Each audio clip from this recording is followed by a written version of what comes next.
The home fitness market in 2020 has really been thriving as quite a few of us seek convenient cardio solutions that we love that also don't break the bank. I know on my channel I have been predominantly talking about indoor cycling bikes as their footprint tends to be quite small, on average of 4 feet by 2 feet, and they can be purchased for as little as $150 on Amazon. But we mustn't forget the most original form of cardio, which includes walking / jogging / running.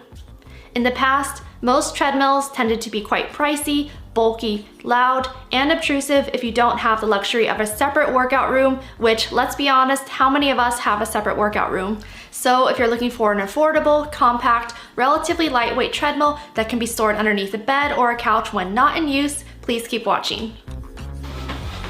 Today's video will be broken down into the following topic areas.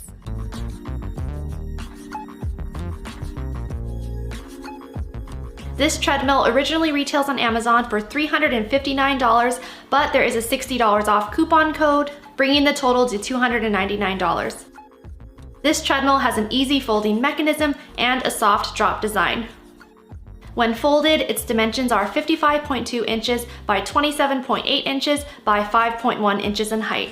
So, for example, if you're planning to store it underneath a couch or a bed, you just have to make sure the clearance from the floor to the top of the bed is at least 5.1 inches. This treadmill weighs 75 pounds. It has a 2.5 peak horsepower motor, providing speeds from 1 to 12 kilometers per hour. It also supports weight up to 260 pounds.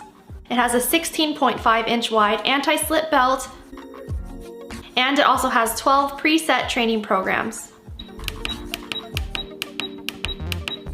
The LCD screen displays time, distance, speed, and calories burned. It also includes 6 non-slip mat pieces for the leveling feet. This treadmill was first available on Amazon on September 7th, 2020, and is currently ranked as number 26 in Treadmills. So now I'm going to talk a little bit about my experience with this treadmill. The first thing to note is you must have the magnetic safety strip in place or else the treadmill won't turn on.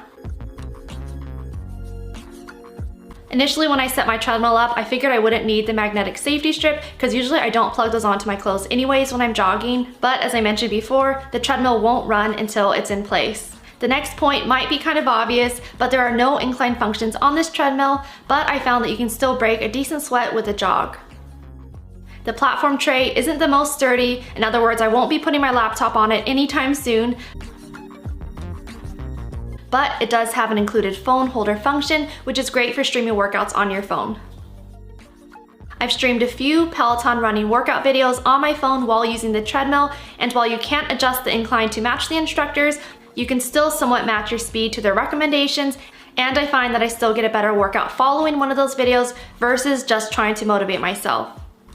Now, since this treadmill is compact and only 27.8 inches in length, it may be a little bit awkward for a taller person if they're running. I'm 5'4" and I find the size to be perfect for me and my stride length.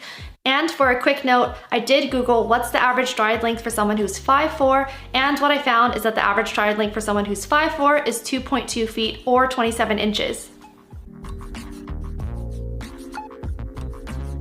So I just finished my first workout using this treadmill. It arrived in the mail yesterday and we set it up, and I wanted to test it out today. This is my first time testing it out. I did a quick 20-minute workout and did a total of 2 miles. I just used the Peloton app on my phone. The class I took was with Andy Spear, and I just set my phone right here on this little ledge. At first I was a bit skeptical on how it would hold up when running on it, and luckily it was fine. Of course it doesn't have any sort of incline, but it's fine if you want just like a flat, easy road.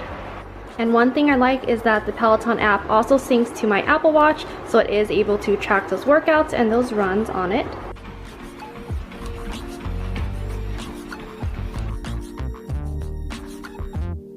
Now I'm going to go over a few pros and cons on this treadmill.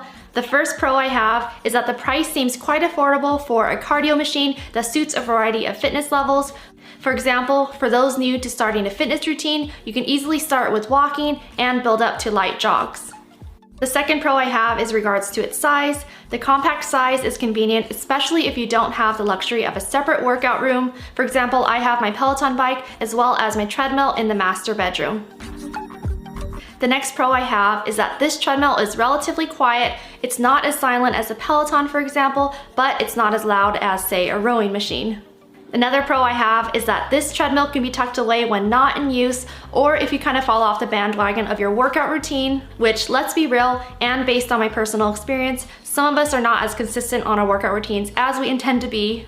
So one pro to that is that you can just tuck it away and it won't sit out and guilt trip you every time you walk by it or become an infamous clothes hanger.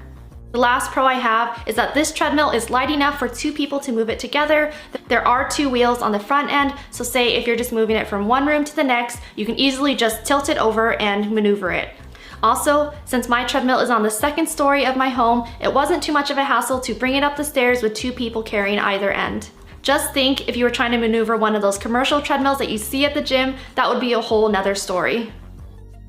Now I'm gonna go over a few cons for this treadmill. The first con I have is that if this treadmill is going to be part of your daily fitness routine, you may want to invest in something that's a little bit more heavy duty or something that has an incline function. I intend to wait until Peloton releases their new treadmill model with an estimated release date sometime in 2021. The next con is that the tray table isn't the most sturdy, so say if you're really breaking a sweat and want something to heavily lean on, or if you forget that it isn't the most sturdy, you don't want it to bend and snap forward. And the last con I have is that the safety strap feels quite flimsy, but it does do the job. And as I mentioned before, the magnetic strip does need to be matched onto the treadmill in order for it to turn on. So anyways, that should do it for today's video. I hope you enjoyed it. Comment down below, what are your thoughts on this treadmill? Do you think it's a great, affordable, compact option, or would you prefer to invest in something that's a little bit more heavy duty, or something that does have an included screen?